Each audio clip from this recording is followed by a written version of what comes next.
Welcome back to the channel. Today we're going through the best and worst tattoo TikToks I could find. Let's jump into it. I want to take you guys through this moment with me. This is a full back piece getting lasered. Now, should it be lasered? Absolutely. The thing looks horrendous.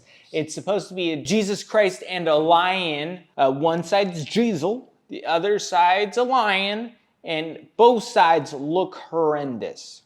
Now, I've never seen someone get their entire back lasered. What a crazy move. Very necessary here, obviously. What do you think Jesus would say? If you died and you made it to the pearly gates and he's like, come in, my son, and he watches you walk away, and he's like, oh, wait, never mind. That looks like trash on your back. You should have lasered it before you came up here. So good for him. He's doing the Lord's work, lasering off that just horrendous looking back piece. This is the type of back piece I imagine would piss him off bad enough to give you a 70-year flood, and just man, oh man. I have never seen a whole back piece getting lasered. I hope this process works well. I doubt it will. I'm sure it will be painful and long. On to the next. Let's talk about traddy tatters. Traddy daddies, traditional tat gatters. Traditional tattooers be like, loyal to the coil. The coil is the way. Why? So it can take 3 times longer and I can get fucking carpal tunnel in my hand? Coils are cool and it adds aura, but like, guys, I was about to say it's 2025. It's 2026! Leave me and my little rotary pen alone, okay? Okay, I will leave you alone with your little rotary pen. I actually use a rotary pen still. I like my pen. I think that they're great. I was loyal to the Coil for almost 8 years and then switched over. Now I like my pen. I think it's plenty fine, but I am switching back to a Coil or more of that type of setup. I want metal tubes, I want needle on bar, I want to feel the weight, and mostly that is because I don't tattoo as much as I used to, and now that I maybe tattoo a couple times a week, I want to make sure the tools I'm using are the ones that get me the most excited. I think that statement about aura is true in this sense, that coil machines are just cooler than rotary pens. And coils just feel ballsier in the best kind of way. But if I was a day-to-day walk-in tattooer, all I did was walk-in tattoos, which I was like a year and a half ago, I would use a coil, 100%. It's better for your hands in my experience. It's easier to change between like small outlines to big outlines. It's just an all-around better tool, especially for walk-in tattooers. If you want to debate me,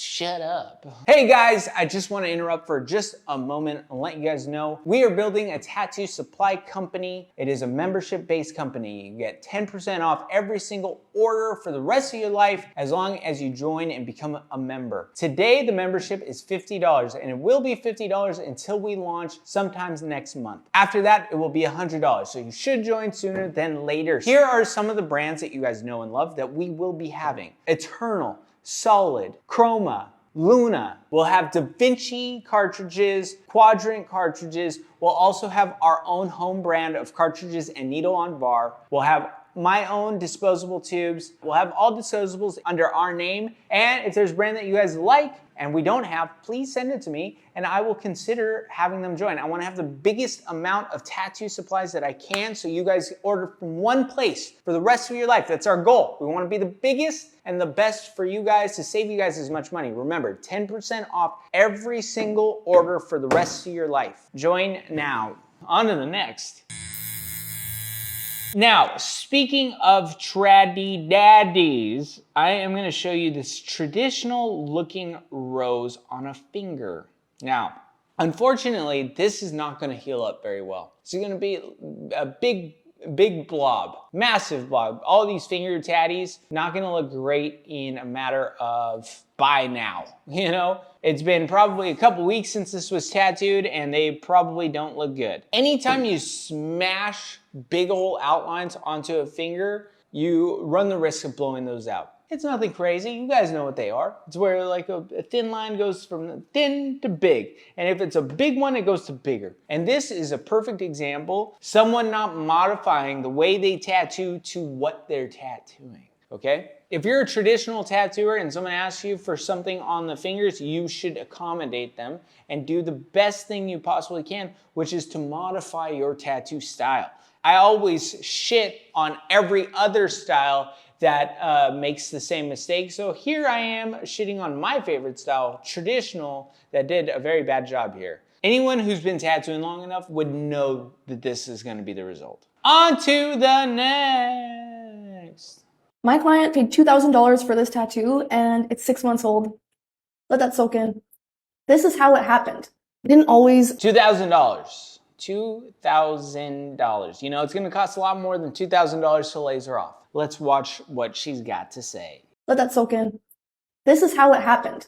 It didn't always look like this, and I'm not trying to have beef with other artists. So here is my AI reenactment of what it used to look like. Okay, first up, this girl's not trying to have beef with other artists. Send that beef my way. That looks like a big pile of shit. $2,000 for that is insane. I wish I could find the original. This is an AI reenactment, and I think this AI reenactment is really a bad version of it, because it's the AI version of this tattoo would look generally like the AI version with some things, but man, oh man, does that look like a big pile of crap.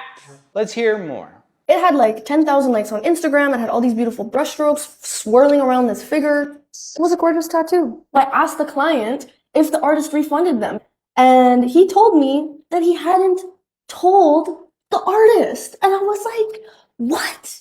I'm still in shock. Like, I think he just didn't want to come to terms with what happened. The thing about this artist is... Okay, a lot of times, the people that become well-known online for doing tattoos are usually the ones that use techniques that are usually the shittiest. And most real tattooers know, like, hey, don't do that because it's gonna be a bad tattoo. And that's not always the case. And then you see other jabronis who like promote these types of tattooing because it's unique or whatever. And you're like, dude, a bad tattoo is a bad tattoo. It doesn't matter whether it's unique or not. And what we're looking at here is a person who has 250,000 followers on Instagram, 10,000 likes on a post of a healed tattoo that looks like garbage. Getting called out by a person who does very similar tattoos that I don't see a problem with. Her tattoos are very skillful, nice, whatever, you know, not my style. Would I rather stab out my own eye than have some of her tattoos? Probably. But that doesn't say much because her tattoos look great. I just would not want them. And I bet if she had to do that tattoo, it probably would have looked a lot better. Okay, let's hear her very optimistic take on this. He was only 3 years tattooing and he was traveling around Europe. I'm lucky. I get to see a huge percentage of my tattoos again because I've tattooed in a small town for 10 years. But this guy, maybe he just started doing this style and he's traveling around so much that he doesn't see them again and he just doesn't know. The thing about doing these hyper-detailed tattoos at such a small size is that all tattoos, no matter how well they're applied, are going to change because your skin cells move. So if you don't accommodate for this change, you end up with a blob. If he does know, I don't know, tell the studio, leave a comment. There needs to be like some form of public shaming because you can't just be charging over 2,000 euros for blobs. Moral of the story is send your artist healed photos. And Instagram fame doesn't mean shit. My books are open for 2026. I charge less than this guy. And I won't do this to you. Okay, so her very optimistic take was that the tattooer just doesn't know. I would also say that that's probably the case because if they did know, they wouldn't be doing big piles of shit like that very often. But let's be honest, that is your responsibility as a tattooer to know what your tattoos are gonna heal like. If you don't have any clue what your tattoos are gonna heal like and you're just rambling on some bullshit because you're a decent artist and you got notoriety on Instagram, you're an ass, okay? If you're piling on big piles of shit on people's arms and then, you know, you suck. You suck. And charging $2,000, if you're gonna charge $2,000 for a tattoo, especially one this big, this better be the best tattoo I've ever seen and it better stay the best tattoo I've ever seen for the rest of that person's life. If not, you're a kadoosh. I'll be less nice. You suck. On to the next. Since tattoo artists keep getting mad that I don't be using stencils, I'm gonna keep posting no stencil. I don't have nothing against stencils. I use stencils sometimes, but I just want to prove a point that a lot of tattoo artists cannot draw. You proved that point perfectly, my guy. Some artists can't draw, and now we know, okay? Man, that did not go the way I wanted that to go.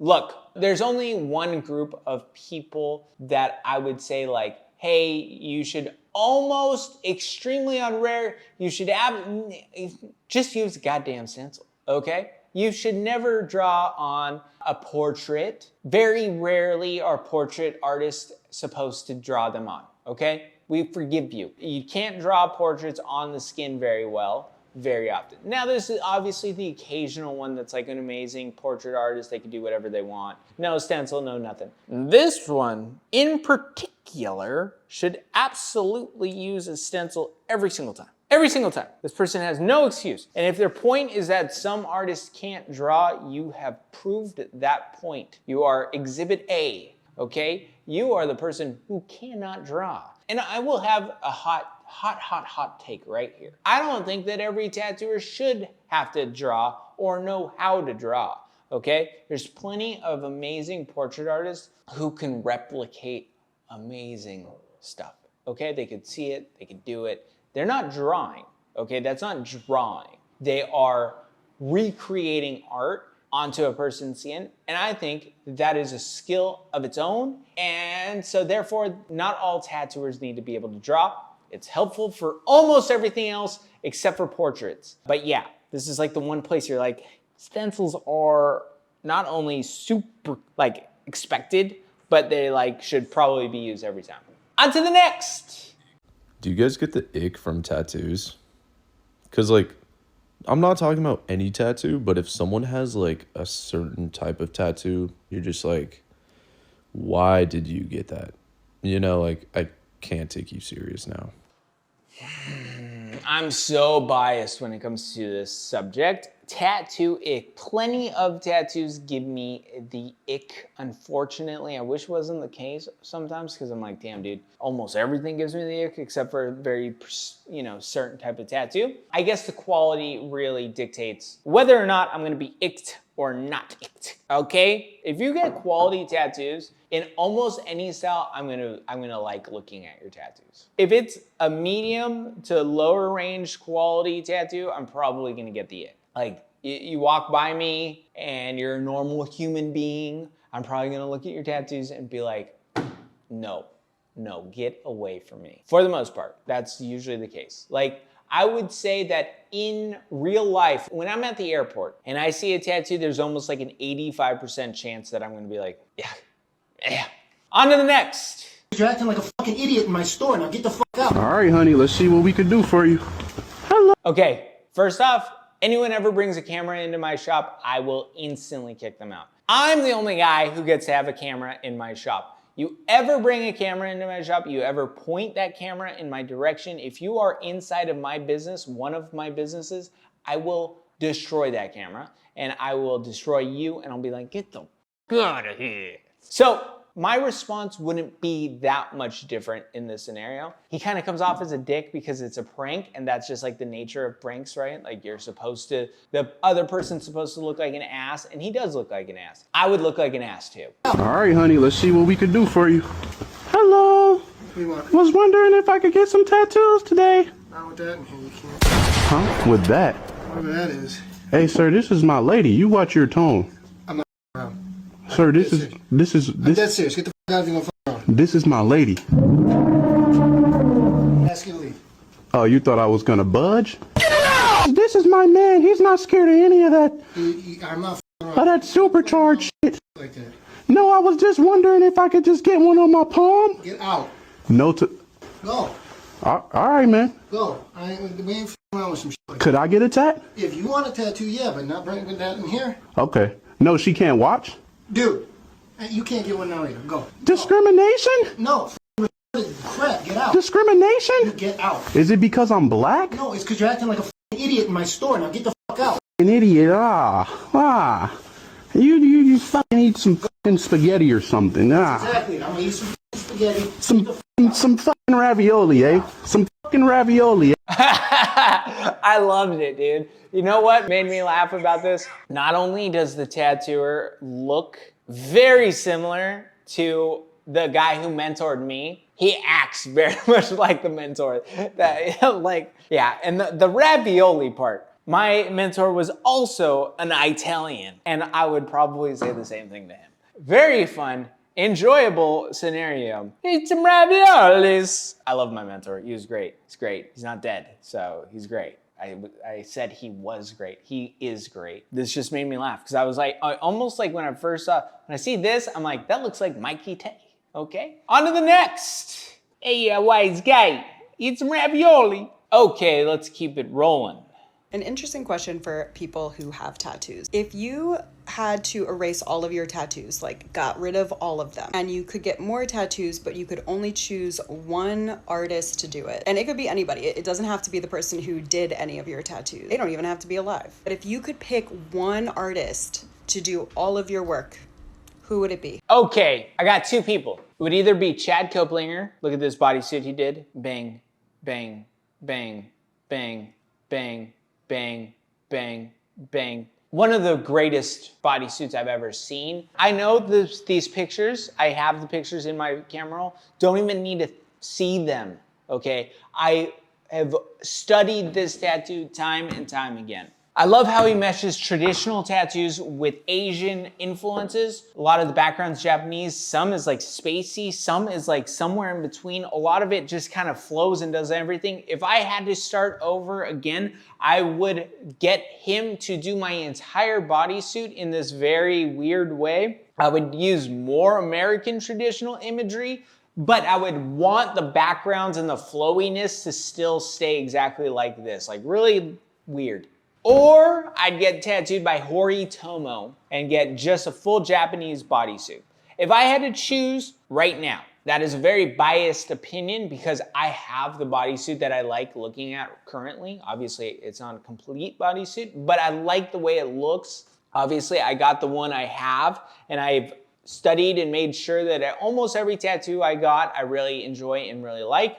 And I would potentially redo it, the same type of idea, like very traditional looking sleeve, but I have one already. So in my head, I'm like, oh, it would be cool to have like a complete bodysuit that was more Japanese influence and had full, like was just completely done. So if I had to start now, I'd probably go in that direction where it was complete top to bottom, filled all the way through, full bodysuit. If not, I'm very happy with my like traditional looking bodysuit. Next.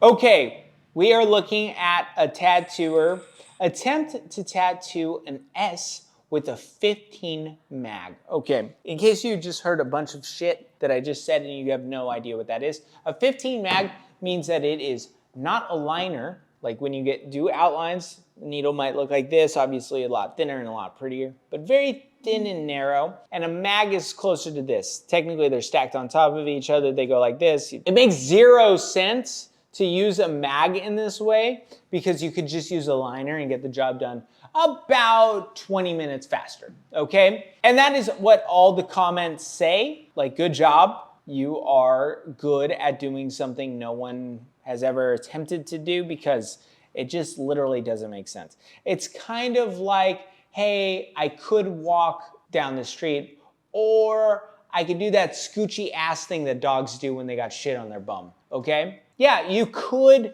technically get to that location by walking like a shitty dog, or you could just walk there and also get there. One's not better than the other, technically, if the objective is to get there, but if the objective is to get there faster, like walking there like a dog with a dingleberry hanging off of its bum is not the move, okay? Very simple, very easy. Just outline the thing like a normal person, okay? Very nice. Anyways, I guess very dingleberry-ish. Okay, let's keep going. In the criminal justice system, sexually based offenses are considered especially heinous. In New York City, the dedicated detectives who investigate these vicious felonies are members of an elite squad known as the Special Victims Unit.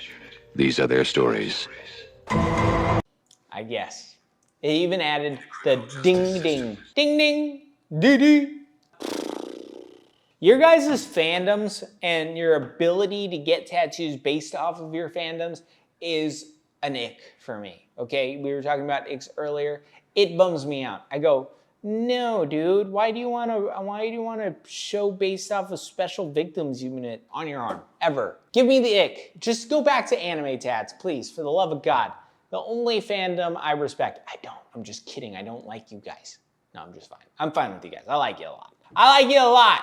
On to the next. Okay, my soul has one more in me. A white tattoo back piece thingy. You could not tell that thing existed until she got way up on there. White ink tattoos. This one on her actually looks all right. Probably because she's super white, okay? Hella white. Fun thing, white ink shows up best on white people. Very, very white. If not, it just kind of like fades away into nothing. I have a white tattoo and it does not look like that. So, cheers. I hope you had a great time. I hope you laughed. I hope you cried. I certainly cried. We saw a bunch of crap and I'm sad. I will see you in a few days.